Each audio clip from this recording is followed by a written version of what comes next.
পার্বতী তুমি তো হস্তব্যস্ত হয়ে সবে সবে বলে ছুটে আসছো কেন?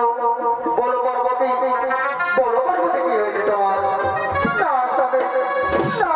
আমার মৃত্যু হয়নি গো, আমার বাবার বাড়িতে চলছে দক্ষযজ্ঞ, চলো না চলছে দক্ষযজ্ঞ চলে যায়। পার্বতী সেখানে আমাদের দেওয়া যাবে না। কেন কেন যাবে? চলো না দক্ষযজ্ঞ চলে যায়। সেখানে আমাদের কোনো নিমন্ত্রণ নেই, তাই আমাদের সেখানে ঠিক হবে না।